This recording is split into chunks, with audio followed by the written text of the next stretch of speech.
C'est une forteresse. Oui, c'est un monument complètement incroyable, unique au monde. Cette ville aussi est incroyable. Elle a été la ville des papes, comme Rome. Ici, on est en Espagne, on est en Italie, on est au Maghreb, on est en France. Toutes les Méditerranées se croisent ici. Je crois que c'est le plus grand palais gothique au monde. Oui, c'est une image de la catholicité complètement effarante. Combien de papes se sont succédés ici? C'est une bonne question, je crois qu'il y en a eu 4. 9. Ouais. Faut que je retravaille un peu mon histoire d'Avignon quand même. 9. L'idée de faire du théâtre dans ce lieu immense était aussi une idée complètement folle. Alors la cour d'honneur, elle est juste derrière. Dans cette cour d'honneur, 2 grandes voix se sont élevées, de grands textes ont été joués. Est-ce que vous pouvez m'en citer quelques-uns? D'abord le père fondateur, Villars bien sûr, qui a commencé avec Shakespeare, Gérard Philipe, Maria Cazares. C'est probablement le théâtre le plus mythique du monde. Alors c'est déjà magnifique comme ça extérieurement, je crois que c'est encore plus somptueux dedans. Qu'est-ce qu'on peut voir? Qu'est-ce qu'il faut voir à l'intérieur? À l'intérieur, ce qu'on voit le plus beau, c'est le ciel. Surtout qu'en général, quand on rentre, la nuit est en train de descendre, les martinets se mettent à chanter, à tourner. Ça crée une atmosphère vraiment unique, un peu effrayante pour les acteurs, parce que dès qu'ils entendent les martinets chanter, ils se disent « ça y est, on est proche du lever de rideau ».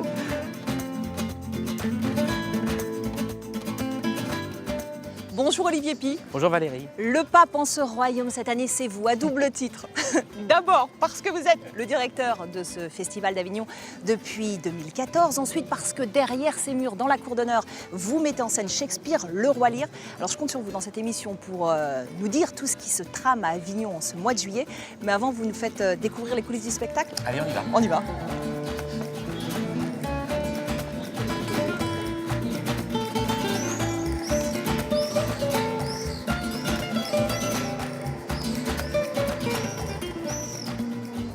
Donc là, ce sont les coulisses. Ah là, ça, ce sont les loges. Donc. Voilà, ça ce sont les loges. À mon atterri, je vous présente Philippe Girard qui va jouer Le Roi Lear dans la cour ce soir. Tu as dormi cette nuit? J'ai dormi, Oui. j'ai fait la sieste, j'ai respiré, j'ai révisé mon texte parce que j'avais l'impression d'avoir des trous à toutes les scènes. C'est obsessionnel. J'ai transpiré des paumes, c'est admirable. Voilà. La pression Il monte. est terrorisé. C'est toujours aussi peur. C'est abyssal. Cette cour d'honneur du Palais des Papes, c'est évidemment une aventure rare pour les amoureux de théâtre. C'est une scène mythique. C'est aussi un pari. Parce qu'on y crée des légendes, mais il faut surtout pas se planter. Vous vous sentez prêt? Bon, je ne répondrai rien. Ben, on a bien travaillé. Après, voilà, il faut se lancer, il faut Oui, on a bien travaillé.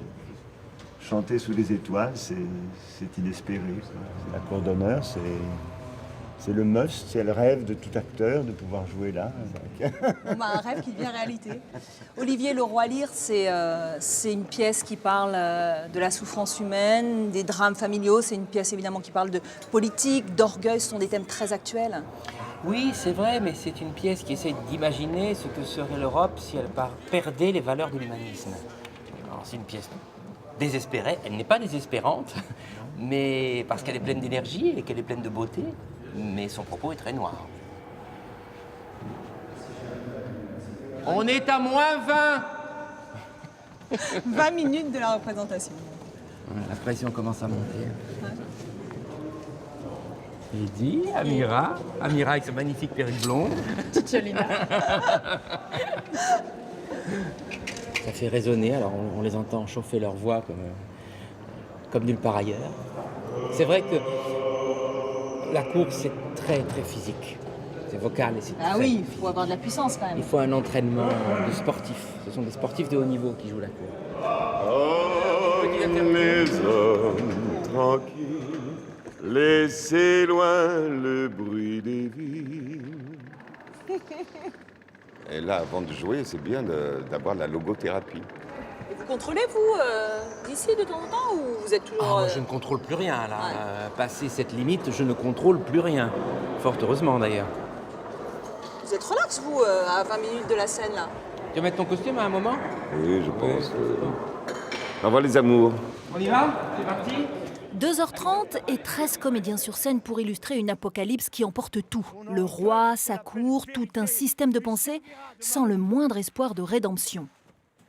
Puisque je renonce à mon royaume et au tourment de la couronne, La mise en scène de ce drame shakespearien fait débat, génial pour certains, outrancière et inintelligible pour d'autres. je ne me souviens pas où j'ai passé la nuit. Et si je suis un homme, je crois que cette femme est Cordélia, ma fille. C'est dans cette cour d'honneur qu'est né le Festival d'Avignon en 1947 sous l'impulsion de Jean Vilar. Elle reste l'écrin de l'édition 2015, plus cosmopolite que jamais. Alors le thème de cette édition 2015, c'est « Je suis l'autre ». Ça fait évidemment écho à « Je suis Charlie ». L'autre, pour vous, Olivier Py, c'est qui? Ah ben l'autre, c'est celui qui vient. Je ne sais pas, mais en tout cas celui qui meurt en Méditerranée, le grec qui n'arrive pas à payer son loyer, je ne peux pas penser qu'il n'existe pas. Et la culture commence quand on commence à dire « oui, je suis l'autre, oui, je suis celui-là qui souffre, je suis avec lui ». Vous pensez que le théâtre, ça peut être une arme politique et que le festival, comme celui d'Avignon, ça peut être aussi l'occasion d'un forum sur les questions sociétales et politiques? Mais incontestablement, incontestablement. Chaque année, à Avignon, il y a bien plus qu'une grande liste de spectacles formidables. Il y a une ville en état d'utopie dans laquelle on échange des idées politiques, dans laquelle on se pose la question de comment vivre ensemble.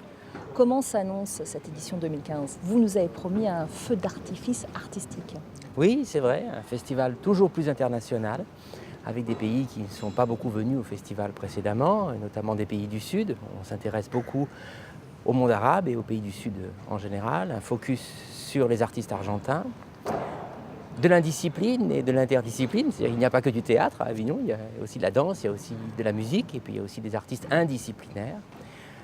Très important aussi pour nous, c'est la programmation jeunesse. C'est très important dans le festival. Il y a 3 spectacles cette année consacrés à la jeunesse. On pense que le petit public d'aujourd'hui deviendra un grand public demain. Ça aussi, c'est très, très fondamental.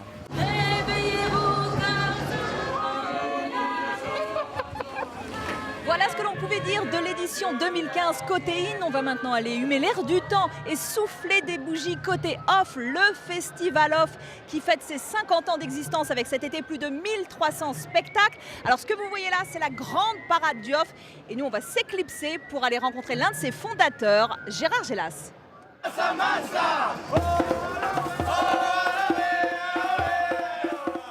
Bonjour. Merci de nous accueillir dans ces magnifiques jardins du complot. On va parler un petit peu du off. Est-ce que c'est vraiment le plus grand théâtre au monde? C'est une des réunions festives les plus importantes d'Europe, c'est sûr, avec Édimbourg. Alors vous êtes l'un des fondateurs de ce festival off. Je crois que ça n'a pas été très simple au départ. Oui, fondateur, bon, sans le faire exprès. Oui, il y avait André Benedetto qui m'a précédé d'1 an, je crois. Et nous, on était plutôt musiciens. Et donc, on a dit, si on faisait quelques représentations dans ce que nous appelions à l'époque le festival de Jean Vilar. C'est comme ça que les Avignonnais appelaient ce festival. Ça a initié le off. Mais après, il y a 68, ma pièce est interdite, la paillasse au sein nu, ça a créé beaucoup de problèmes dans la ville. Et arrive 69, j'ai mon premier véritable gros succès, où toute la presse nationale, étrangère me découvre, etc. Et là, cet énorme succès a donné probablement des idées à d'autres. C'est une belle vitrine le off pour les compagnies. Est-ce que de nombreux théâtres achètent des spectacles ici à Avignon? Oui, bien sûr. Avignon est quand même devenu un gigantesque marché théâtral. C'est-à-dire que ce soit un marché, ça ne me gêne pas plus que me gêne Cannes ou le Midem, il faut bien des réunions de professionnels. Je pense surtout aux gens qui gagnent beaucoup d'argent sur le dos des artistes. Cela me gêne plus. C'est-à-dire qu'on loue des trous de rats à des prix exorbitants. Sinon, c'est une grande joie, parce que c'est beaucoup d'artistes réunis. Et puis des lieux comme le Chêne Noir, où on n'a jamais loué nos salles et où on accueille d'autres artistes. en partageant les bonheurs et les risques avec eux. Alors cet été, vous mettez en scène une pièce qui s'appelle Un cadeau hors du temps. Bien sûr, elle se joue chez vous. Est-ce que vous pouvez nous dire comment vous avez découvert ce texte? Il y a 2 ans et demi, mon ami Luciano Nazzino a contracté la maladie de Charcot. Donc c'est une maladie terrible parce que votre corps ne répond plus et vous avez toute votre intelligence.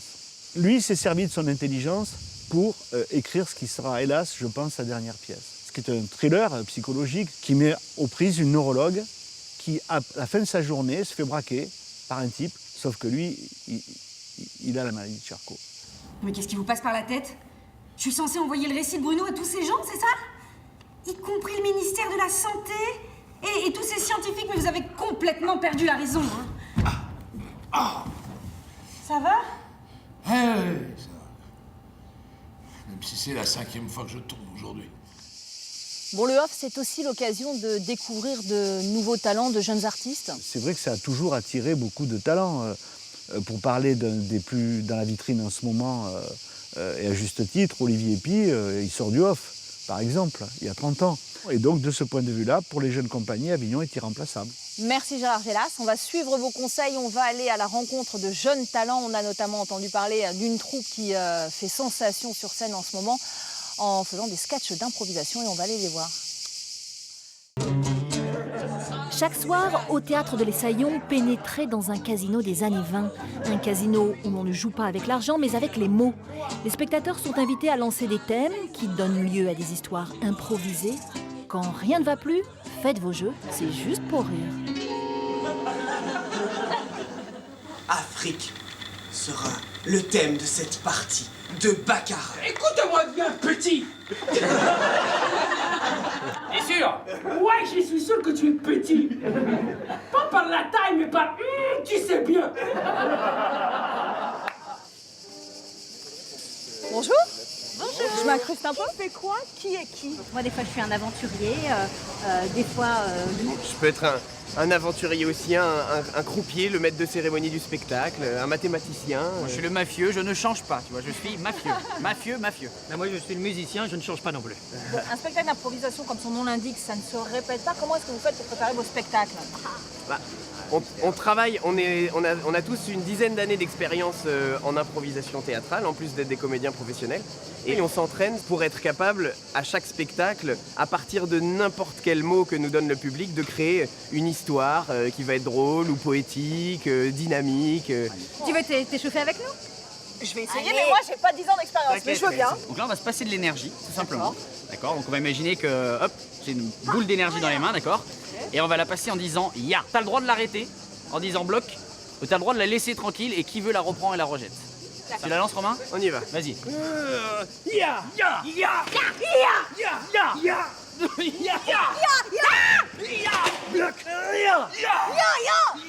Je laisse. Je prends. Bloc. Ok, pas mal. Bon, donc vous improvisez tous les soirs, c'est pas complètement anxiogène d'improviser, de se dire que peut-être on ne va rien avoir à dire. Mais ça n'arrive pas dans la vie, ça. C'est tout le travail, c'est ça, c'est le lâcher-prise. C'est-à-dire que de toute façon, rien n'existe pas. Rien, c'est déjà quelque chose. Canicule. C'est un thème de saison, n'est-ce pas? Avignon, c'est une jolie scène. Quelles peuvent être les retombées pour un groupe comme vous? Bah déjà, le plaisir, parce que Avignon, pour un spectacle d'impro, c'est rare, c'est de pouvoir jouer tous les soirs et devant des salles combles. Puis l'autre chose, c'est que les professionnels y viennent ici. Et donc, voilà, on a notre tournée de l'année prochaine qui est en train de se mettre en place dès maintenant. Si je vous dis Paris des Arts, à quoi ça vous fait penser? Paris des Arts, défile le hasard. Paris des Arts, un défilé de stars. Paris des Arts, il faut le voir. On peut même encore le voir et le revoir. Oui.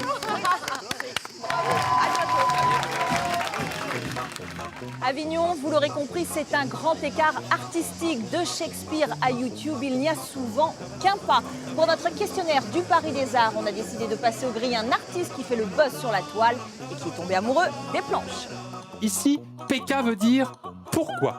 Dans cette abréviation, le K remplace le Q pour éviter de demander du papier hygiénique en plein milieu de la conversation. Bonjour Pierre Cross. Bonjour. Première fois sur scène à Avignon, première impression? Pour l'instant, ça se passe bien, il y a du monde. J'ai eu la chance d'être 2 fois complet sur 2 soirs, donc nickel. De plus être complet, maintenant qu'on a goûté à ça. J'aime bien le Palais des Papes que j'ai découvert hier, de nuit. C'était très beau. Le Théâtre des Brunes, c'est le théâtre où je joue. Et non, en vrai, c'est un théâtre qui vient d'ouvrir et qui est tout neuf, qui est nickel. Et on peut croire qu'Avignon joue dans des petits endroits. Moi, je croyais que ça allait être un tout petit truc. Et en fait, j'ai beaucoup d'espace de jeu. Je suis vraiment content. J'ai pris ma petite planche de skate, très pratique, pour voyager et puis pour aller vite dans Avignon d'un théâtre à l'autre. C'est les gens qui déambulent, on a l'impression qu'il y a un spectacle permanent. La clim. Ce festival est sympa, il est souriant et il écoute ce qu'on lui propose, il est ouvert. Merci Pierre Cross. Merci à vous. Ainsi s'achève cette émission spécialement dédiée au Festival d'Avignon. Vous pouvez bien sûr la revisionner sur notre site internet france24.com. Et puis, vous le savez maintenant, vous pouvez nous trouver sur les réseaux sociaux. Et moi aussi, j'ai des réseaux sociaux. J'ai une page Facebook, une page YouTube, un Instagram, un Dailymotion, un Vine, j'ai tout.